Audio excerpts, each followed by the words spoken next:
नमस्कार, मी रेश्मा साळुंखे. रोकठोक या विशेष चर्चात्मक कार्यक्रमात आपल्या सगळ्यांचं स्वागत. 1 मे पासून राज्यासह देशात 18 वर्षांवरील सर्व नागरिकांना कोरोना प्रतिबंधक लस दिली जाणार आहे. त्यासाठी केंद्रासह राज्य सरकारनं तयारी सुरू केली आहे. आरोग्यमंत्री राजेश टोपेंनी दिलेल्या माहितीनुसार राज्यात 18 ते 45 वयोगटातील लोकसंख्या ही 5,71,00,000 इतकी आहे. इतक्या लोकांचं लसीकरण करण्यासाठी 12 कोटी लसी लागणार आहे, ज्याचा खर्च हा 7,500 कोटी रुपये होईल असं टोपे म्हणाले. आरोग्य विभागाच्या नोटमध्ये लसींवरती खर्च कसा करायचा, लस मोफत कुणाला द्यायची याचे पर्याय दिलेले असल्याचंही टोपेंनी सांगितलेलं आहे. पण लसीची उपलब्धता हे खरं आव्हान असल्याचंही स्वतः आरोग्य मंत्री म्हणाले. म्हणून राज्यात लसीकरणाचं आव्हान काय आणि किती आहे आणि 45 वर्षांवरील लोक वगळता आता या अतिरिक्त 5.25 कोटी जनतेच्या लसीकरणाचं शिवधनुष्य राज्य सरकार कसं पेलणार यावर चर्चा करणार आहोत आजच्या रोकठोक कार्यक्रमात.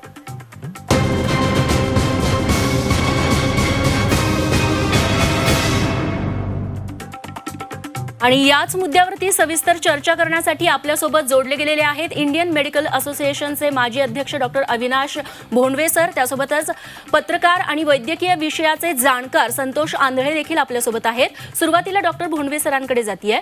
डॉक्टर, आपण आत्ताच बघतोय लसींचा एवढा तुटवडा जाणवतोय. आता पुन्हा 5.25 कोटी जनतेची भर पडणार आहे, कारण 18+ लसीकरणाला सुरुवात होईल.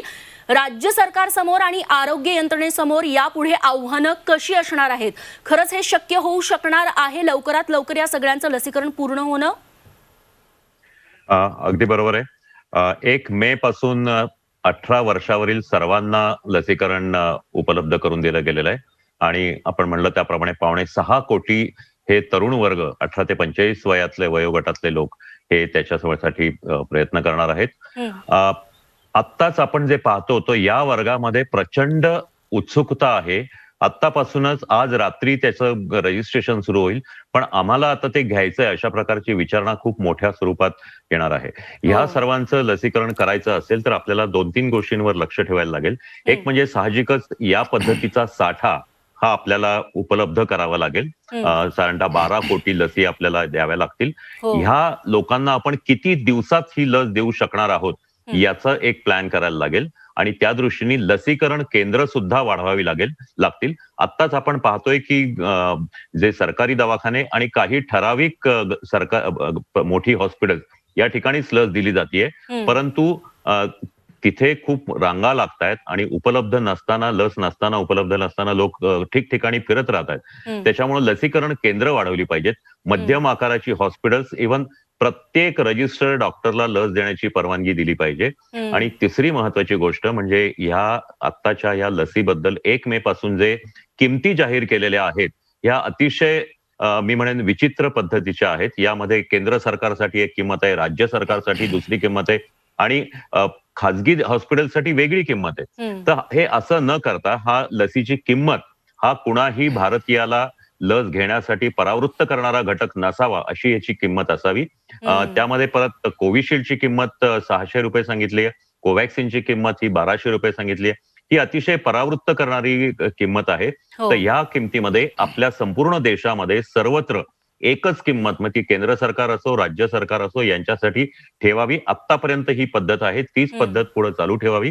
आणि त्याचबरोबर हे लसीकरण जे आहे हे याच्या ज्या वेळा आहेत की आता सकाळी 10 ते 5 यापेक्षा जे काही 24 तास लसीकरण आपण ठरवलं होतं की केंद्र सुरू होतील, याही केंद्रांची संख्या मोठ्या प्रमाणात वाढवावी. कारण हा 18 ते 45 वयोगटातला वर्ग जो आहे हा काम करणारा वर्ग आहे. आता ऑनलाईन असेल किंवा काही जण अत्यावश्यक सेवेत असतील, त्यांना उशिरापर्यंतची सेवा किमान 2 शिफ्ट मधली सकाळी 8 ते रात्री 10 या वेळेत अतिरिक्त वेळेत सुद्धा ही लस उपलब्ध करावी. या पद्धतीचं आपल्याला प्लॅन करायला लागेल. आणि सर्वात महत्वाचं म्हणजे आत्ताच्या ह्या लसीकरणाला आत्तापर्यंत रजिस्ट्रेशन हा एक मोठा अडसर आहे. कोविन ऍपवर रजिस्ट्रेशन केलं तरच आपल्याला लस मिळेल हे आता सांगितलेलं आहे. आणि त्यामुळं खूप अडचणी येत आहेत, कारण त्याच्यावरचं रजिस्ट्रेशन होणं आणि त्या ठराविक केंद्रामध्ये आपल्या घरापासल्या केंद्रामध्ये हे मिळणं हे कठीण आहे. त्याऐवजी हे लसीकरण सर्वत्र उपलब्ध असावं आणि त्यांना त्यांचं लसीकरण झाल्यावर डॉक्टरांनी त्यांचं नाव अपलोड करावं अशा पद्धतीचा बदल करण्याची आज गरज आहे. या सगळ्या गोष्टी लक्षात घेऊन एक योग्य ते धोरण येत्या 2-3 दिवसात जर आखलं तरच हे शक्य आहे. नाहीतर हा मोठा जो वर्ग आहे की जो भारतातला युवा वर्ग आहे, तरुण वर्ग आहे, हा ह्या लसीकरणाला जर त्यांनी पाठ फिरवली, जर पुन्हा पुन्हा जाऊनही त्यांना लसीकरण मिळालं नाही तर मात्र खूप खूप कठीण परिस्थिती होईल आणि हे नियोजन जर झालं नाही तर हे सहज हे घडू शकतं. आता आणखीन एक गोष्ट महत्वाची आहे ते म्हणजे ही लस संपूर्ण सर्वत्र जर विकतच द्यायची असेल तर ती मार्केटमध्ये उपलब्ध करावी. लसीचे वेगळे डिस्ट्रीब्युटर असतात आणि त्यांच्याकडून ती पूर्णपणे उपलब्ध व्हावी. हे एक मागणी इंडियन मेडिकल असोसिएशननी मागं केली होती 5 एप्रिलला राष्ट्रीय स्तरावर. ती सर्व त्या पद्धतीने हे काम झालं तर हे लसीकरण वेगात होईल. एक लक्षात घ्या, आपल्याला या लसीकरण मोहिमेला आपल्याला डेडलाईन ठेवली पाहिजे. कारण ह्या लसीची जी परिणामकारकता आहे ती 1च वर्ष टिकणार आहे. त्याच्यामुळे या वर्षभरात सर्व भारतीयांचं किमान 90% भारतीयांचं लसीकरण झालं पाहिजे. 60%च्या वरच्या नागरिकांचं 50% नागरिकांचं लसीकरण वर्षात झालं पाहिजे. असं जर केलं तरच आपण ह्या लसीकरण मोहिमेमधून करोनाच्या ह्या साथीला किंवा वर चढणाऱ्या या आलेखाला नियंत्रण घालू शकू. निश्चित हाच मुद्दा घेऊन मी संतोषजींकडे जातीये, कारण का 1 वर्षानंतर पुन्हा ज्यांनी आधी डोस घेतला त्यांना घ्यावाच लागणार आहे. पण 45 वर्षांवरचे नागरिक, त्यांच्यामध्ये किती गोंधळ होतोय. लसीच्या तुटवड्यापासून आता 18 वर्षे प्लस म्हणजे 5.25 कोटींची भर एकट्या राज्यात पडणार आहे. हे सगळं खरंच मॅनेज होण्यासारखं आहे सरकारी पातळीवरती, आरोग्य पातळीवरती? कारण सगळाच गोंधळ आहे. लसींचा पुरवठा असेल, लसींच्या किमती राज्य सरकारसाठी वेगळ्या, केंद्रासाठी वेगळ्या आणि खाजगी रुग्णालयांसाठी वेगळ्या. गोंधळ पुढच्या काळात जास्त वाढू शकतो असं वाटतंय? नक्कीच. एक तर पहिली गोष्ट आपण ग्राउंड रियालिटी समजून घेतली पाहिजे की लसीकरण करतोय आपण सगळे. 1 मेला सगळ्या तरुणांची उत्सुकता की लस मिळावी. पण आता ही उत्सुकता वाढली आहे. 16 जानेवारीला जेव्हा हा कार्यक्रम सुरू झाला लसीकरणाचा, त्यावेळी जर तुम्ही बघितलं असाल तर लस घ्यावी म्हणून लोकांना आवाहन केलं जायचं, लोकांना सांगायचं की तुम्ही घ्या लस. कारण तेव्हा लसीकरण केंद्र आपली मोकळी पडली होती. कारण लसीला घेऊन त्यावेळी किंतु परंतु प्रचंड होते. म्हणजे हे सर्वसामान्यांच्या मनात नाही तर हे डॉक्टरांच्या मनातच होते किंतु परंतु, की आम्ही लस घ्यायची की नाही घ्यायची, तर किंवा कधी घ्यायची, कोविशिल्ड घ्यायची, कोविशिल्ड घ्यायची, हे डॉक्टरांनाच पडलेले प्रश्न होते. त्या प्रश्नांपासून आता आपण पुढे आलेलो आहोत. आता बऱ्यापैकी करोनाची दाहकता वाढलेली आहे, करोनाबाधितांची संख्या झपाट्याने वाढलेली आहे. त्याच्यामुळे आता सगळ्यांना वाटतं आपण लस घेतली पाहिजे. पण आता 1 मेचा जो काय आपण उपक्रम हाती घेतला की 1 मे पासून 18 वर्षावरील व्यक्तींना लस द्यायची आहे, त्याच्यामध्ये खरी रियालिटी अशी आहे की 25 मे पर्यंत जे काही कोविशिल्डचं उत्पादन आहे सिरम कंपनीचं, ते उत्पादन सर्वच्या सर्व हे केंद्र सरकारसाठी उत्पादन चालू आहे. त्याच्यातून आपल्याला कोविशिल्ड मिळणार नाहीये. हे आपले राज्याचे आरोग्य मंत्री राजेश टोपे यांनी जाहीर केलेलं आहे. म्हणजे कोविशिल्डचा मुद्दा आता बाजूला राहिला. उरलं कोवॅक्सिनचं. तर कोवॅक्सिनने 2 दिवसापासून त्यांच्यावर आपली सोबत चर्चा चालू आहे आपल्या अधिकाऱ्यांशी, पण त्यांनी अजून कॉन्क्रीट आपल्याला सांगितलेलं नाही. त्यांनी भाव डिक्लेअर केले की आमचे दर असे 600 आणि 1200 असतील, परंतु कधी लस देतील, आपल्या लसला बुकिंग किती देता येईल किंवा आमची मागणी तुम्ही घ्याल का, हे अजून ठरलेलं नाही आहे. त्याच्यानंतर स्पुटनिक एकमेव लस आहे जी रशियातनं आपल्याकडे येण्याची शक्यता दाट आहे, ज्याच्या ट्रायल आपल्याकडे झालेला आहे. त्याचंही बुकिंग आपण कुठल्या पद्धतीने केलेलं आहे अजून माहिती नाही आहे. आपण हा लसीचा पुरवठा सुरळीत चालावा म्हणून महाराष्ट्र हे पहिलं राज्य असेल ज्यांनी जागतिक टेंडर काढलेलं आहे आणि ते टेंडर फ्लोट झालेले आता. आणि तुम्ही लक्षात घ्यायला पाहिजे, एखादी गोष्ट टेंडरद्वारे जर काढायची असेल तर त्याला नक्कीच मोठा कालावधी लागतो. आज आपला महाराष्ट्र हा देशातला पहिलं राज्य आहे की जिथे आपण 1.5 कोटीपेक्षा जास्त लसीकरण केलेलं आहे, जेव्हा आपण 16 जानेवारीला चालू केलं गेलं आहे. काल जर तुम्ही बघितलं, एक महत्त्वाचं पत्र पाठवलंय, मला माहिती नाही अनेकांना तुम्हाला माहिती की केंद्र शासनाने एक पत्र पाठवलंय. त्याचं अतिरिक्त सचिव आहेत डॉक्टर मनोहर अगनानी यांनी. त्यांनी असं पत्र पाठवलंय की आमची जी मोहीम आहे 45 वर्षावरील लोकांसाठीची, फ्रंटलाईन वर्करची, हेल्थकेअर वर्करची, यांची आमची लसीकरण मोहीम चालू राहणार आहे. आम्ही त्यांच्याकरता लस तुम्हाला देऊ, परंतु त्या लसीचा वापर 18 ते 44 वयोगटातील लोकांसाठी करता कामा नये. कारण तुमच्या ज्या लस आहेत 18 ते 44 ह्या तुम्ही तुमच्या पद्धतीने विकत घ्या.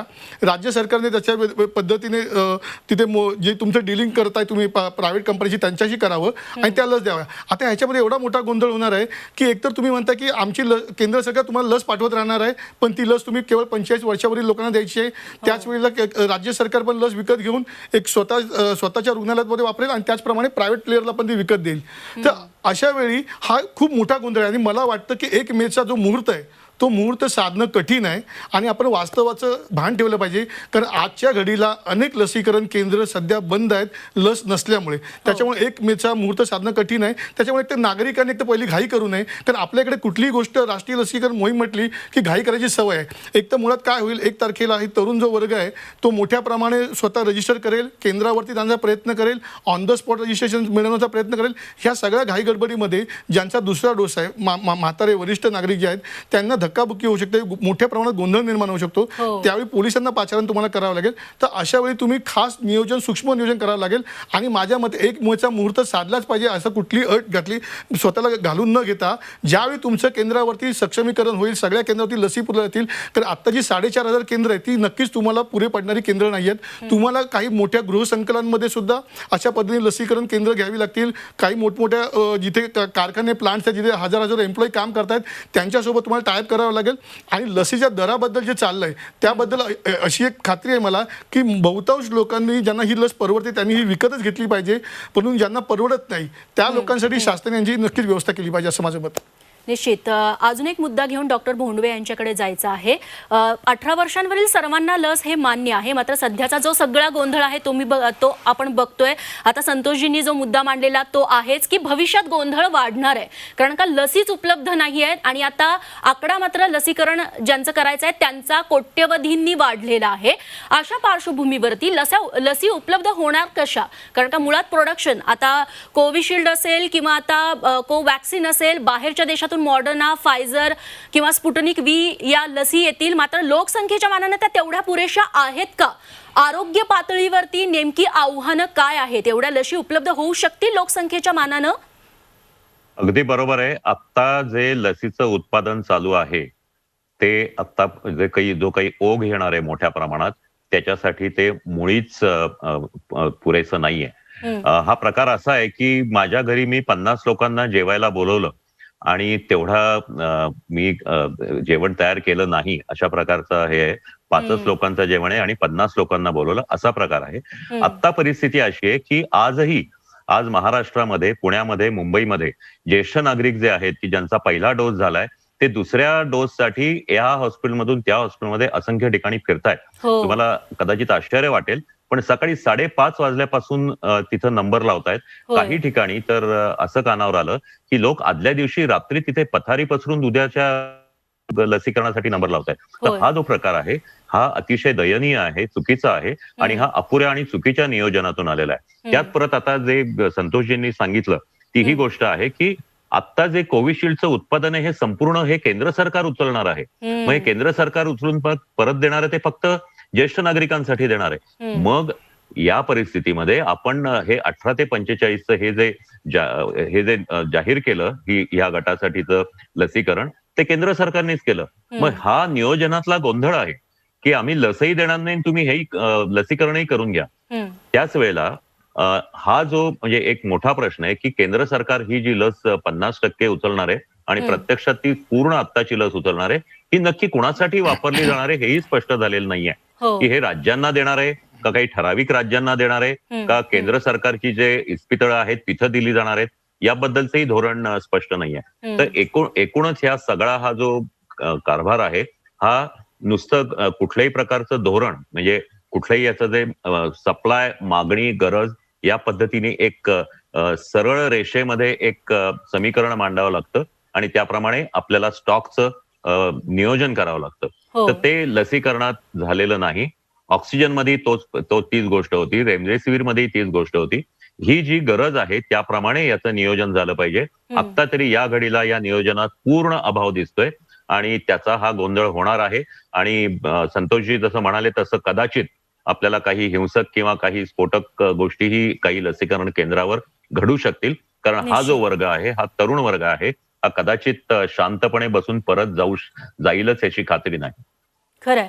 संतोषजी, हाच मुद्दा घेऊन अजून एक टप्पा आपण पुढे जाऊयात. एक तर लसींचा तुटवडा आहे हे आपल्याला सगळ्यांना माहितीच आहे. त्यात अजून गोंधळ सुरू आहे, कारण का अगदी दिल्लीपासून उत्तर प्रदेश, बिहार, कर्नाटक यांनी सांगितलंय की आम्ही मोफत लसी देऊ. राज्य सरकारमध्ये मागच्या आठवड्यापासून याबाबत गोंधळ सुरू आहे आणि उद्याच्या मंत्रिमंडळात याचा निर्णय होईल मोफत लसीकरणाबाबत असं बोललं जात आहे. इतरांच्या दबावाला बळी पडून जरी राज्य सरकारनं मोफत लसी द्यायचा निर्णय घेतला तरी हा भार मोफत लसींचा राज्य सरकारला पेलवू शकतो का? आणि मुळात तुम्ही पत्रकार आहात, ग्राउंड रियालिटी चेक केली असेल, सर्वसामान्यांचं याबद्दलचं काय म्हणणं आहे? ते काही माफक दरात लस घ्यायला तयार असतीलही. काय चित्र आहे? ग्राउंड रियालिटी काय? रेश्मा, नेमका हाच मुद्दा आहे की खरं तुम्ही पहिला मुद्दा जो सांगितला की दबावाला बळी पडतोय का आपण, कारण इतर राज्यांनी लस मोफत दिली आहे आणि मग आपल्या राज्याने लस मोफत दिली नाही तर आपल्या राज्याची इमेज काय राहील देशामध्ये की लोकांसमोर काय जाईल. तर ह्या दबावाला बळी न पडता माझ्या मते माफक दरात त्यांनी ही लस ठेवायला हरकत नाही आहे. परंतु दारिद्र्य रेषेखालील जी लोक आहेत, जी आपल्याकडे केशरी रेशन कार्ड धारक लोक आहेत, त्यांच्यासाठी नक्कीच ही लस मोफत ठेवावी. ज्यांना ही लस परवडत नाही त्यांच्यासाठी नक्कीच मोफत ठेवावी. परंतु ज्यांना ही लस परवडते, कारण आधीच आपलं राज्याचं आर्थिक कंबरडं मोडलेलं आहे. आपण कोविडचा काळ बघितला, आपल्या राज्य व्यवस्थेवर मोठा ताण आहे. तर माझ्या मते ही मोफतची मागणी, पॉप्युलरिस्टिक डिमांड ही न करता जर ज्यांना ही लस परवडते तर त्यांना ही लस विकत घ्यायला हरकत नाहीये. त्याच्यासाठी पाहिजे तर तुम्ही सबसिडाइज रेट करा. म्हणजे तुम्ही जरी महागातले घेत असाल तरी नागरिकांना पास ऑन करताना ती सबसिडाइज रेटमध्ये करावी. त्याच्यामुळे लस घेताना पण सगळ्या नागरिकांना असे वाटेल की हो, आम्ही विकत लस घेतोय, आम्हाला माहिती आहे देश आणि राज्य सध्या चांगल्या परिस्थितीमध्ये नाही आहे आणि आम्हाला लस घेणं परवडते, त्याच्यामुळे घेतोय. त्याच्यामुळे मोफत लसीचं जी काही पॉप्युलर डिमांड आहे ती करता कामा नये. ज्या नागरिकांना ही लस परवडत नाही, वारंवार सांगतोय, दारिद्र्य रेषेखालील जी लोक आहेत, ज्यांचं केशरी रेशन कार्ड आहे, त्या सर्व नागरिकांना ही लस मोफतच दिली पाहिजे. परंतु ज्या लोकांना ही लस परवडते त्या लोकांना त्यांनी सबसिडाइज रेटमध्ये ही लस द्यावी. उगाच मोफत लसीकरण करतोय हा दावा न करता, खोटा कांगावा न करता, कारण आपलं आर्थिक बजेट नाही हे आपल्या राज्य सरकारला माहिती आहे, लोकांना माहिती आहे, सगळ्यांना माहिती आहे. त्याच्यामुळे त्यांनी ह्याच्यामध्ये पडू नये, कारण तुम्हाला लस द्यायला फार मोठा 7,000 कोटीचा मोठा हा टप्पा. ह्याच्यामध्ये अनेक गोष्टी तुम्ही करू शकता. मोठी इन्फ्रास्ट्रक्चर तुम्ही देऊ शकता. कारण तुम्हाला तर लसीकरण, आपल्याकडे लसीचं उत्पादन होणार आहे जे आपल्याकडे एप्रिलला येणार आहे. एप्रिल 2022 मध्ये त्याचं उत्पादन हाफकिनकडनं अपेक्षित आहे. त्याच्यावरती तुम्ही गुंतवणूक करा, कारण तुम्हाला अजून फक्त 18 वर्षावरती नाही, तुम्हाला पुढच्या टप्प्यामध्ये 6 महिन्यांनी जाऊन तुम्हाला 18 खालील लहान मुलांसाठी लस द्यायचं आहे. त्याचा तुम्ही डोक्यात विचार करून ह्या सगळ्या गोष्टी प्लॅनिंग केल्या पाहिजे. केवळ फक्त पॉप्युलर डिमांड आहे, लस मोफत दिली पाहिजे, दबावाला बळी पडू नका असं माझं मत आहे. कारण तुम्हाला पुढे नंतर पिअर प्रेशर आणखी नाही की 18 वर्षाखालील मुलांना पण लस द्यायची, तेव्हा पण त्यांना मोफत लस तुम्हाला द्यावी लागेल. त्याचाही तुम्ही विचार केला पाहिजे असं माझं मत. निश्चित. आपल्या कार्यक्रमाची वेळ संपत आलेली आहे. शेवटचा अर्धा मिनिट उरलाय. डॉक्टर संतोषजी बोलले, त्यावरती तुम्ही मुद्दा मांडाच. शेवटी फक्त सर्वसामान्यांना जाणून घ्यायचं, आता 1 मे पासून लसीकरण सुरू होतंय. आरोग्यमंत्री असं म्हणालेत की आम्ही दिवसाला 8 लाख लोकांचं लसीकरण करू शकतो, एवढी आपली राज्याची क्षमता आहे. पण राज्यातलं 18 वर्षांवरील सगळ्यांचं लसीकरण पूर्ण व्हायला साधारणतः किती काळ लागू शकतो? आपण जर लसीकरणाचा वेग वाढवला तर माझ्या मते 6 महिन्यात आपण हे उद्दिष्ट पुरं करू शकू. 8 लाख काय, आपण त्याही पेक्षा जास्त वेगाने आपण लसीकरण करू शकू. आज पुण्या मुंबई सारख्या शहरांमध्ये दिवसाला 2 लाख ते 3 लाख लसीकरण करण्याची क्षमता आहे. त्या पद्धतीचे प्लॅनही आहेत. परंतु त्या पद्धतीचा पुरवठा तितकासा होत नसल्यामुळं हे लसीकरणाचा वेग मंदावलेला आहे. मगाशी एक जे सांगितलं त्याप्रमाणे लस मोफत मिळावी किंवा विकत मिळावी याबद्दल मी एवढंच सांगेन की अन्न, वस्त्र, निवारा याप्रमाणे आरोग्य ही हा प्रत्येक भारतीयाचा हक्क आहे. लसीकरण, कोरोना प्रतिबंधक लस हे राष्ट्रीय लसीकरण योजना आहे आणि ही सर्वांना मोफतच मिळाली पाहिजे. जसं पोलिओची लस मिळाली, जशी देवीची लस मिळाली, जसं इंद्रधनुषमध्ये सर्व मुलांना लस दिली गेली, मध्ये MR कॅम्पेनमध्ये महाराष्ट्राने लस दिली, त्याप्रमाणे ती मिळालीच पाहिजे. परंतु जर ती काही आर्थिक दृष्ट्या मध्यमवर्गीय किंवा उच्च मध्यमवर्गीयांना द्यायची असेल तर ते दर हे असे अवाच्या सवा नसताना ते परवडतील अशा पद्धतीचेच असावेत, एवढं मी निश्चित सांगू शकेन. म्हणजे सर्व लसीकरण आणखीन वेगात होऊ शकेल. निश्चित. तेव्हा राज्य सरकार या सगळ्या गोष्टींचा विचार करेल आणि केंद्र सरकार तसा हातभार राज्य सरकारला लावेल आणि यात कोणतंही राजकारण होणार नाही. कमीत कमी गोंधळात ही लसीकरणाची मोहीम पार पडेल अशी अपेक्षा करूयात. या चर्चेसाठी दोन्हीही मान्यवरांनी वेळ दिला, सगळ्यांचे आभार मानते. कार्यक्रमात इथेच थांबतोय. बघत रहा झी24 तास.